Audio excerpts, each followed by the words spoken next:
Midnight Atlas.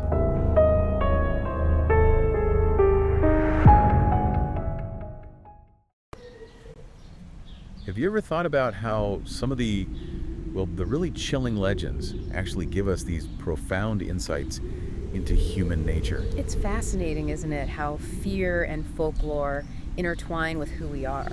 Exactly. And today we're doing just that. Our topic for this deep dive is the Wendigo, a truly fascinating and frankly terrifying entity.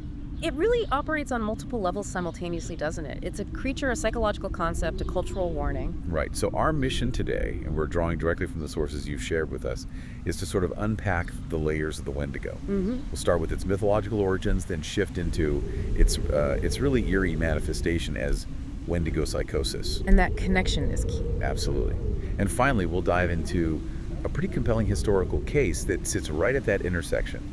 You know, myth and reality colliding. That's a very grim example, yeah. So we're going to examine the cultural beliefs that shaped it, the surprising psychological underpinnings, and even its sort of contemporary significance.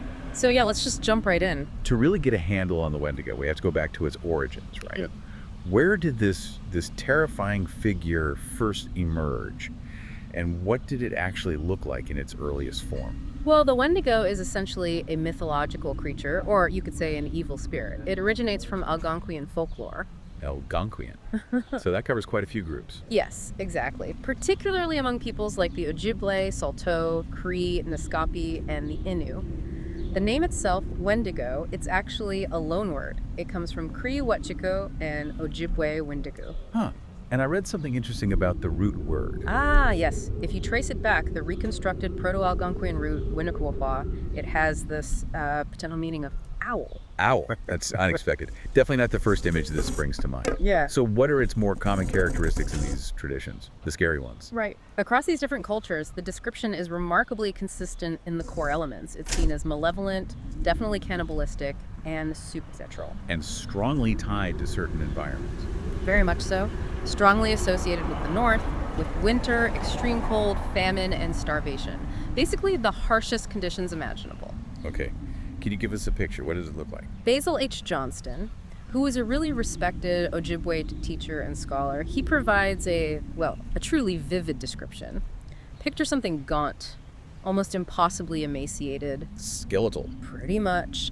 Desiccated skin pulled tight over the bones.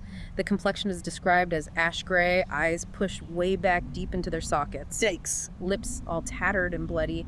And on top of all that, it gives off this really eerie, awful odor of decay and decomposition. Ugh. That's incredibly specific and just deeply disturbing. Now, I've also heard they're depicted as giants sometimes. Is that part of it? Yes, that's another layer. In some Algonquian traditions, Wendigos are described as giants, sometimes many times larger than a human. Okay. And here's a really chilling twist on that. Whenever a Wendigo eats a person, it actually grows in proportion to the meal it just consumed. So it gets bigger the more it eats? It does, and this is crucial, it's never able to be full.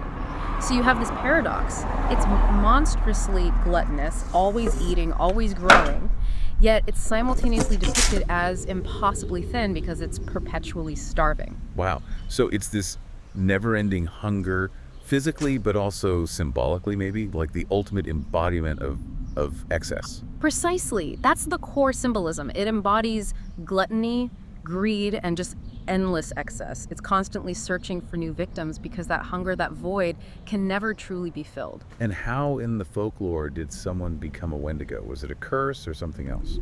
It could happen in a few ways, according to the lore. Sometimes it was through being completely overpowered by greed. Other times, tragically, by resorting to cannibalism just to survive in those extreme starvation conditions. So desperation could lead to it. Yes, or even just through prolonged contact with an existing Wendigo. There's one folk story that's particularly graphic. It shows a Wendigo using tools, surviving being partially dismembered. Oh, wow. And even engaging in auto-cannibalism, like eating the marrow from its own severed legs, just to emphasize that utterly insatiable, grotesque hunger. Okay, that's a lot. Now here's where, for me at least, it gets really interesting. How does this, terrifying mythical creature actually connect to a recognized psychological phenomenon?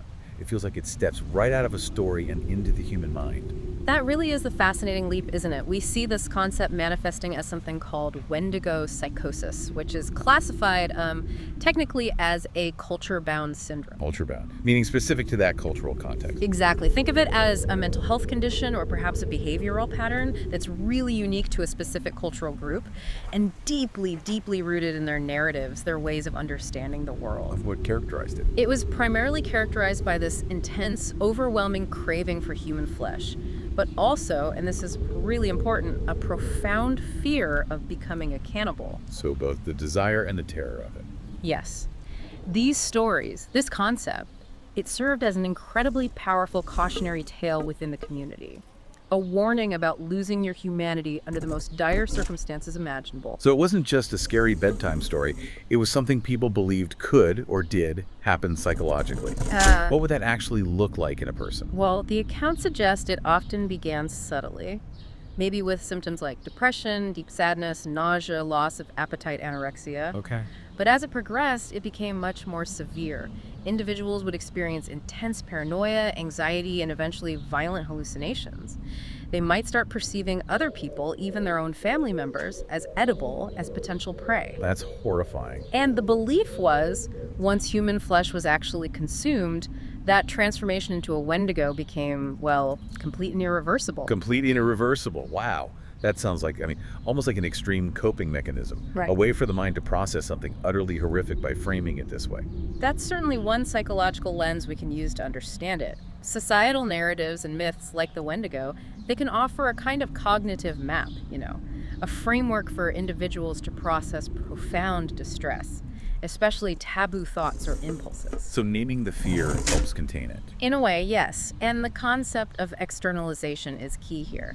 Attributing these deeply disturbing cannibalistic desires to an external force, to the Wendigo transformation, it acts as a psychological buffer. A buffer? How so? It shields the individual and perhaps the community from the sheer psychological discomfort and the immense social stigmatization that would come with admitting such thoughts or urges directly.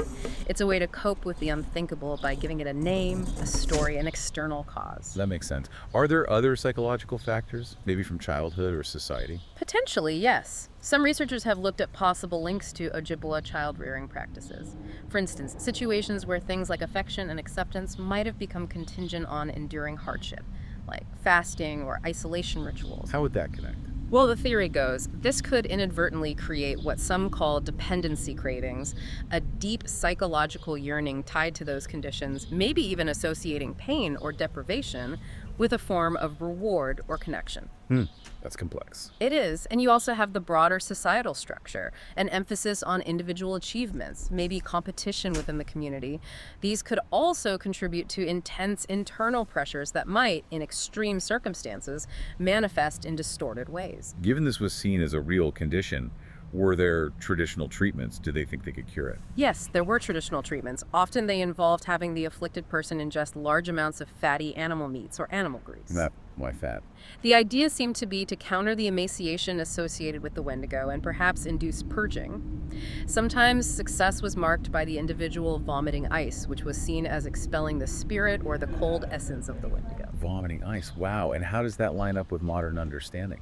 Well, from a modern medical perspective, we know that severe malnutrition itself can cause significant psychological effects, including aggression and agitation. So providing nutritional support, like fatty foods, could very well improve psychotic pathology simply by addressing the underlying malnutrition. It's a biological explanation for a culturally interpreted cure. Right, that makes sense. When was this phenomenon, Wendigo psychosis, most prevalent historically? Was it a constant thing? The majority of accounts we have seem to date from the 18th and 19th centuries. Okay, so a specific period. Yes, and crucially, this period aligns almost perfectly with documented times of extreme scarcity, unusually long and severe winters, and subsequent famine among various Algonquian tribes. We have records pointing to particularly hard times, potentially linked to these accounts, in years like 1741, 1786, and 1879, for example. So extreme hardship seems like a major trigger. It appears so. However, the frequency of these reports dropped sharply in the 20th century. Why the decline? Several factors likely played a role. Increased contact with European cultures and, well, European ideologies and medical systems. More stable food supplies. Reducing the incidence of extreme famine. and, of course, the introduction of Western psychiatric interventions for severe mental distress. How is it classified now, medically?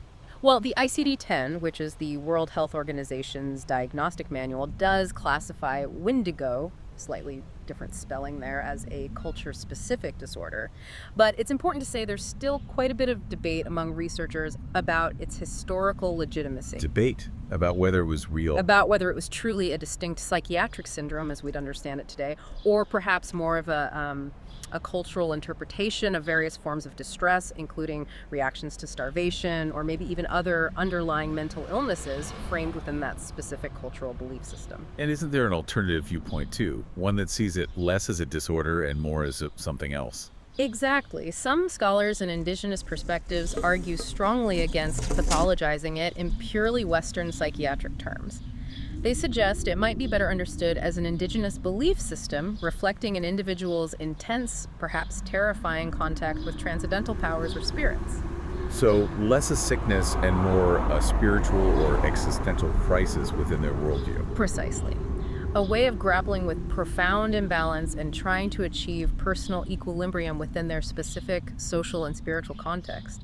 It's a fundamentally different way of framing extreme human experience. Okay, so we have the myth, the complex psychological phenomenon, the cultural context.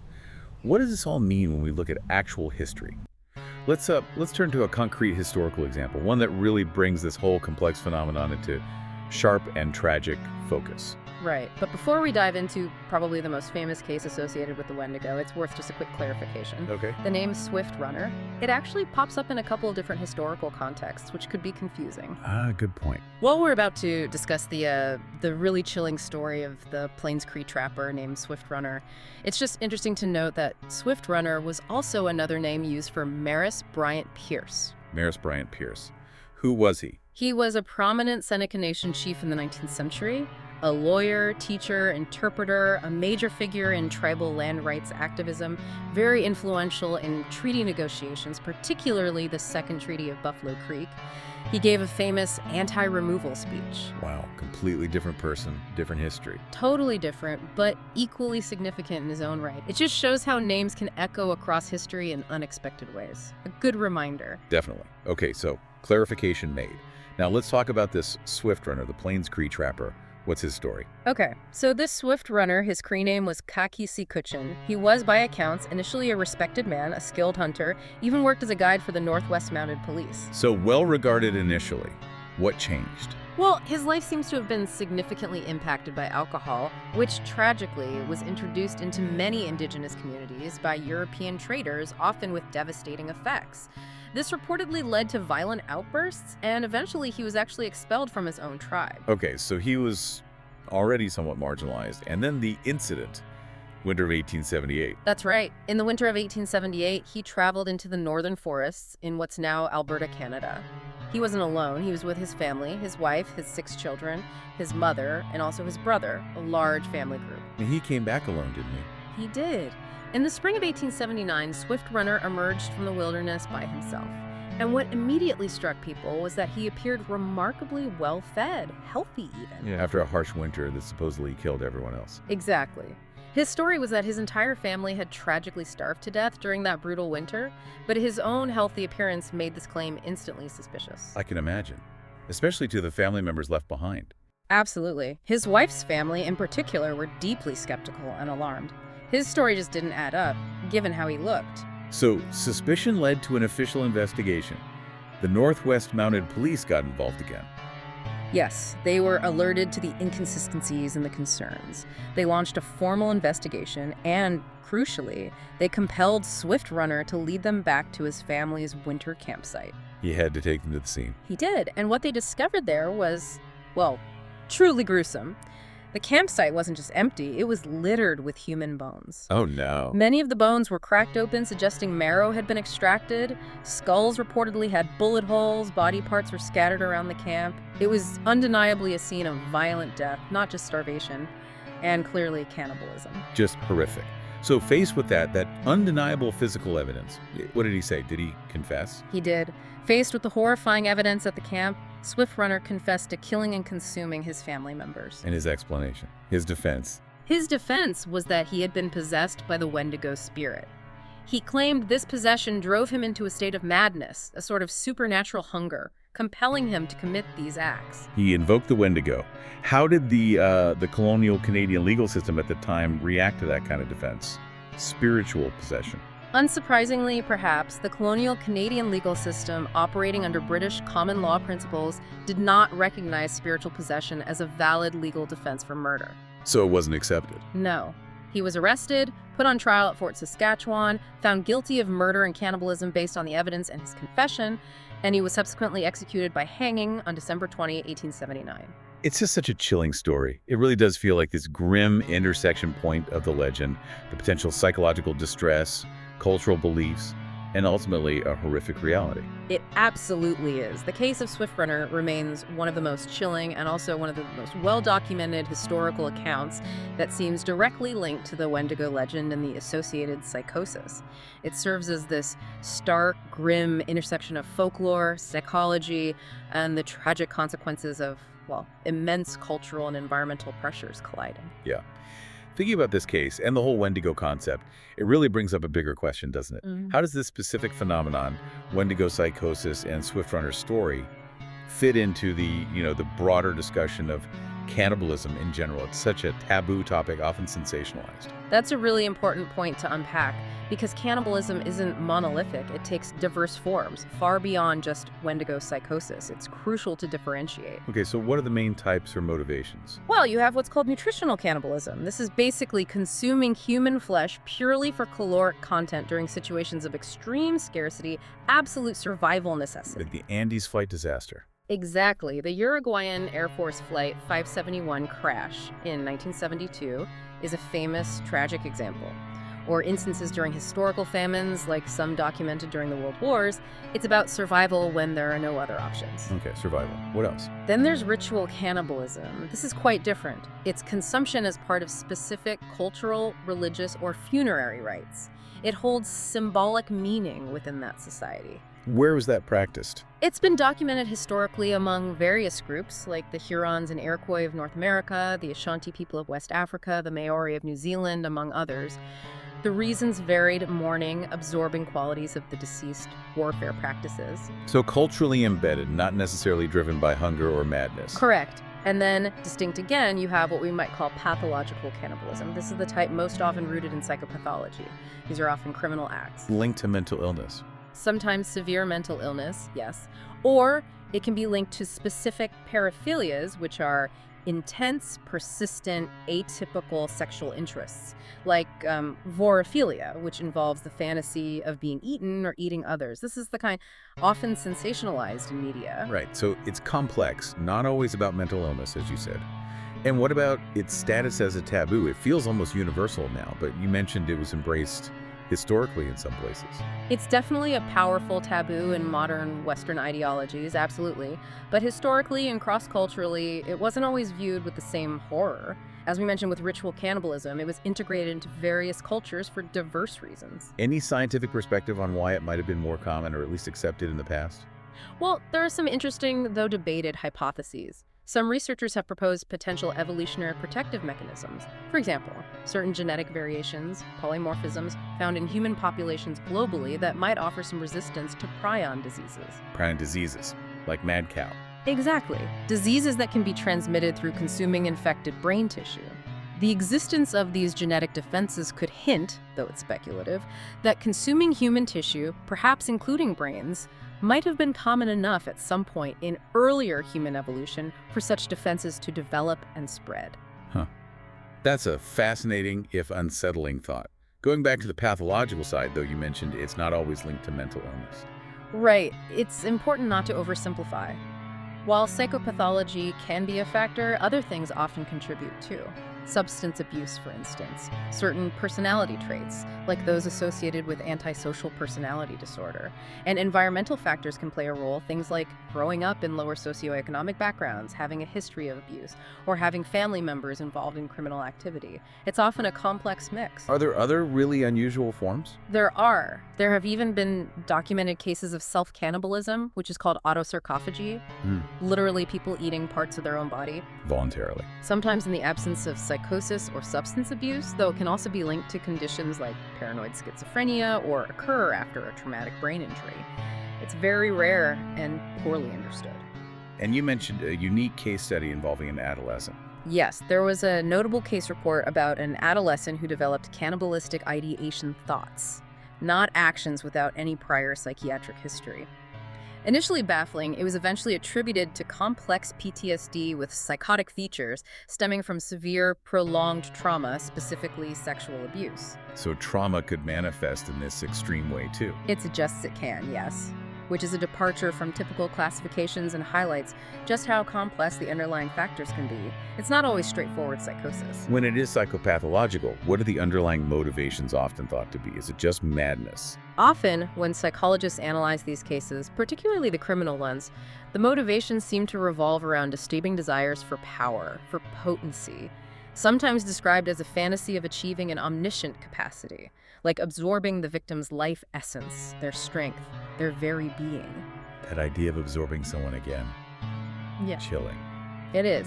And because of these recurring themes and complexities, there's actually been a call from some forensic psychiatrists to potentially update the DSM-V, the main diagnostic manual for mental disorders, to include more specific nuances related to cannibalism, especially given consistent patterns sometimes seen among offenders. Patterns like what? Things like offenders having multiple victims that fit certain criteria or consuming specific body parts, often in a ritualistic or sexualized manner.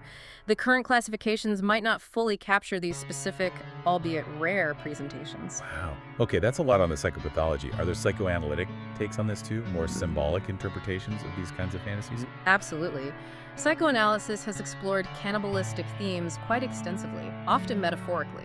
Freud, for instance, talked about melancholia, profound depression, in terms related to incorporation. Incorporation. The idea that when faced with an unbearable external loss, one might metaphorically consume or internalize the lost object, the person or ideal, as a way to preserve it internally, while also, paradoxically, destroying its external reality. It's a way to deny the finality of loss and regain a sense of control, albeit in a distorted way. Julia Kristeva built on these ideas too. So a kind of psychological devouring to cope with grief. In a sense, yes, a very complex internal process. Other psychoanalytic ideas connected to oral fixation, a hyperfixation on the oral stage of psychosexual development, perhaps due to unmet needs in early childhood, leading to consuming or destroying urges later in life. And do these ideas extend beyond just fantasies of eating others? They can, yeah. Some analysts might connect these underlying oral or incorporative drives to behaviors like trichophagia, the compulsive eating of one's own hair, or even to what some have controversially termed medical cannibalism. Things like the practice of consuming the postpartum placenta, or consuming donated human breast milk, or even fecal transplants for therapeutic reasons. How is that cannibalism? Well, the argument, often from a psychoanalytic or anthropological viewpoint, is that consuming substances from the human body, even for perceived health benefits or reconnection, taps into these deep-seated themes of incorporation, taking something human into oneself. It's a broader, more symbolic application of the concept. That's definitely broadening the definition. Okay, let's pivot slightly. We've talked myth, psychology, history. Yeah. How has the Wendigo itself been portrayed in popular culture? Has it stayed true to its roots? Popular culture. Well, the Wendigo has certainly had a long and often distorted life in non-Indigenous media. A key moment was Algernon Blackwood's 1910 novella, simply titled The Wendigo. I've heard of that one. It was hugely influential. It really popularized the term outside of Algonquian communities and kind of set a template for how the Wendigo would be depicted in mainstream horror fiction afterwards, often as more of a monstrous nature spirit. So Blackwood sort of filtered the original lore. In many ways, yes. And later writers like August Derleth, who was part of the H.P. Lovecraft circle, and even Stephen King in Pet Sematary, drew on or referenced the Wendigo, but often significantly altering or replacing the original Native American concepts and meanings. What about in other media?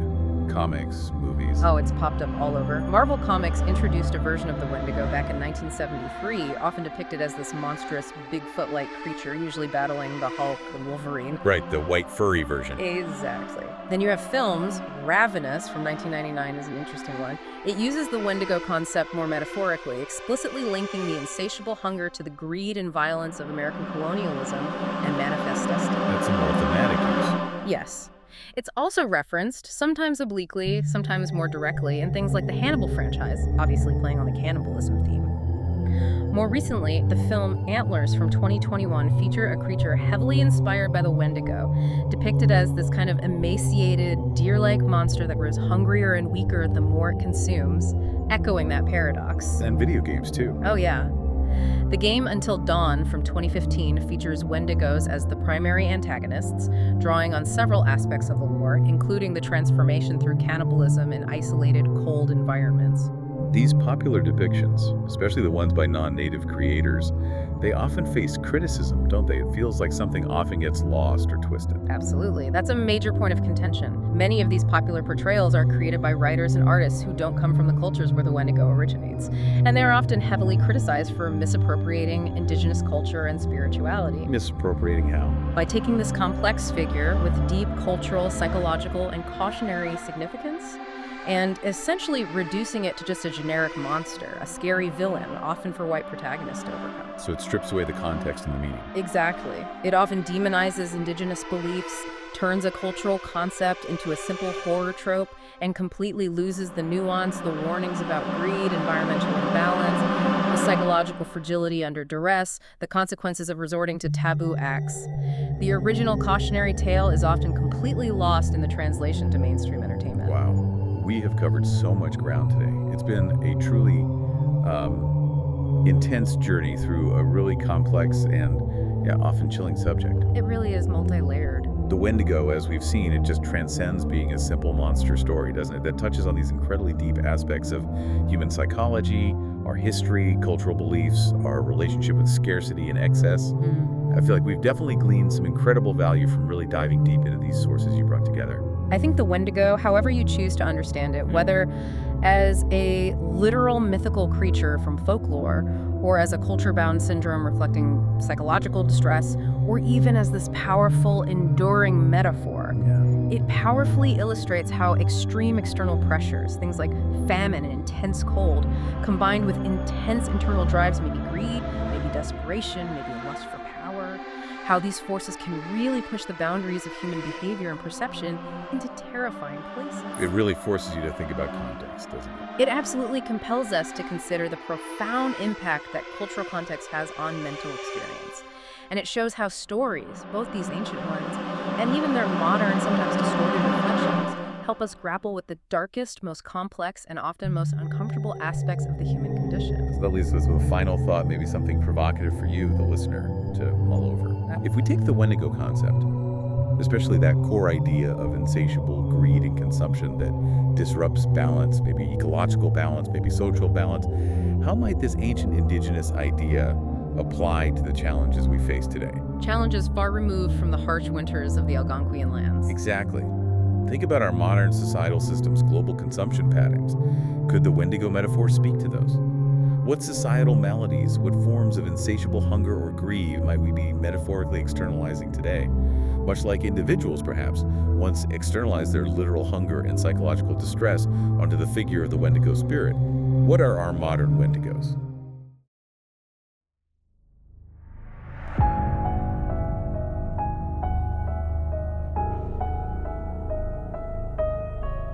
You have been listening to Midnight Atlas.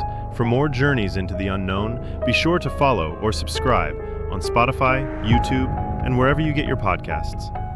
Until our next journey, stay curious.